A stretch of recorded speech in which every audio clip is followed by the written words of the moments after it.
Hey everyone, and welcome to Box Mining. We're going to take a look at what's happening in South Korea today, because it seems like there's a relatively big partnership between BitThumb and a lot of retail stores to push cryptocurrency out even further. We also have a little bit of unsettling news coming from the Mt. Gox trustee. It seems that some funds have been moved and it's unclear whether he's going to dump it on the market again. We also have Vitalik being a little bit angry at CoinDesk, and he's refusing to attend Consensus this year. We're also going to take some news coming out of China. First of all, they're building a lot of solar panels, like 10 nuclear power plants worth. And also we have a new game coming out of Tencent that's based on blockchain with CryptoKitties, merging that with Pokemon Go as well. So that's a little bit interesting. And everything is going to be covered here in today's Box Mining Daily. Everything covered here is my personal opinion and not financial advice. So let's start off with the markets first of all. So yesterday we had a little bit of a dip because of some unsettling news, some FUD, but now it seems like the market's recovering quite a bit. So we're back up to $416 billion. That's up almost $17 billion from yesterday. We have Bitcoin climbing, Ethereum climbing by 5%, each, Ripple 6%. So it seems like there's a general growth upwards. We still have some major winners today. We got Bitcoin Diamond, the fork of Bitcoin, going up over 42%, and Mithra is still staying up there at 39%, and Gifto is up as well at 37%. So there's definitely a lot of movement with the altcoins, and the altcoins are definitely very strong at this current point.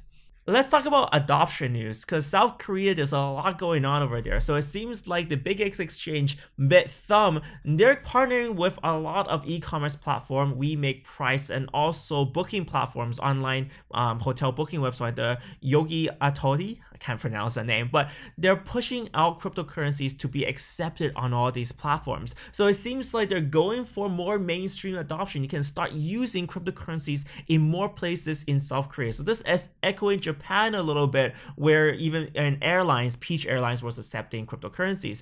And this is a very stark contrast from what was happening around 3 months ago. 3 months ago, the cryptocurrency situation over there was highly volatile. The government ministers didn't like it, and they were potentially cracking down on exchanges. Now it seems like they're going the other way. Yesterday we were talking about how the government ministers came out and said, yeah, you know what, this is really redefining how we look at fiat currencies, and now we're seeing them being pushed almost everywhere in South Korea. So it might be a major adoption push for cryptocurrencies over there, and that's really exciting news. In terms of a little bit of FUD news, we have Mt. Gox. So Mt. Gox trustee, the guys who were in charge of dealing with the Bitcoins discovered that was left in Mt. Gox, well, he's moving 16,000 Bitcoin and Bitcoin Cash. So we've been monitoring that account for a while because of the transparent nature of Bitcoin. We know these addresses, and he's just moved 16,000 of it. But he previously said that he wasn't going to sell more. Well, he said that he sold enough to cover the amount that needs to be paid out to people who are owed Bitcoin. So we don't really know exactly why he's moving the 16,000. There is another court case that says, well, you know, they want to freeze any more selling of the Mt. Gox amount. The reason why everyone is eyeing this very carefully is because this amount of Bitcoin is worth a lot. It's worth $147 million. And the previous times that the trustees sold, the prices of Bitcoin dropped a little bit. Well, it always dropped quite a bit actually. Next up, we have our friend Vitalik. Vitalik is really upset at CoinDesk. So one of the reasons why was because CoinDesk falsely reported there was a giveaway scam for a months ago. So they accidentally reported some false information. And also, this is something that we fell for as well. We reviewed this article on my channel, and the way the article was structured seemed like there was almost a definite split, or there was a lot of contention as to whether Ethereum is going to split over the EIP 999 issue. But Vitalik's saying, yeah, you know what, this was never the case, and we've seen that Parity back down on their attempt to push EIP 999. So the community is as a whole quite cohesive, and he's pretty angry, and he's calling for a boycott of Consensus.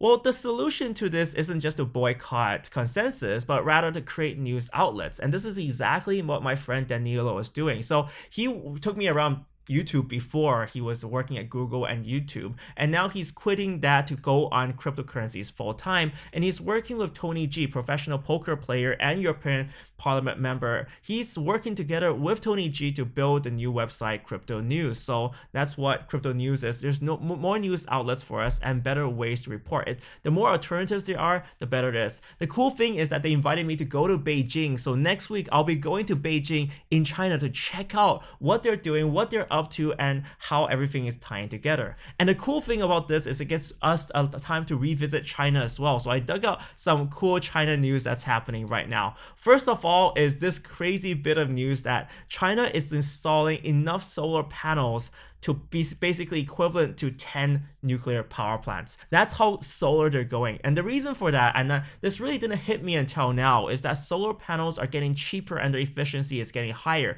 There's that real flipping between solar energy, which was used to be very expensive, to, well, being cheap. And this is something that cryptocurrency can really contribute as well. We've seen WePower as well. They're providing a platform to fund the development of solar panels. So we're going to see how it's going to go in the West versus in China. But China really just took the lead here, and really they're generating 9.6 gigawatts of electricity by solar panel capacity. We also have another thing, China's copycat nature. We got Tencent, they're talking about CryptoKitties and Pokemon Go. They made a new mobile game that's basically CryptoKitties merged with Pokemon Go. They're using blockchain technology with artificial AR technology, and they're combining that into their own game.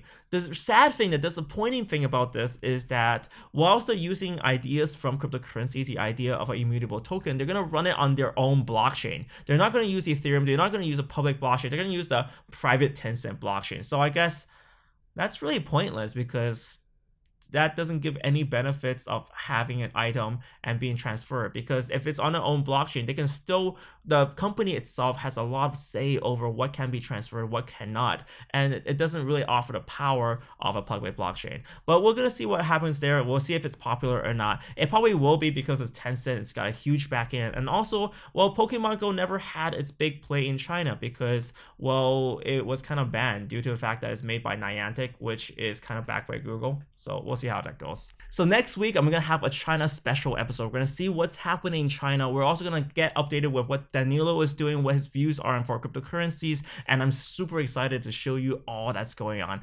especially down to earth, real China in Beijing. Thank you guys so much for watching. Remember to click that little subscribe button to subscribe to this video and get updated of the new recent events and the newest videos coming out. See you guys next time.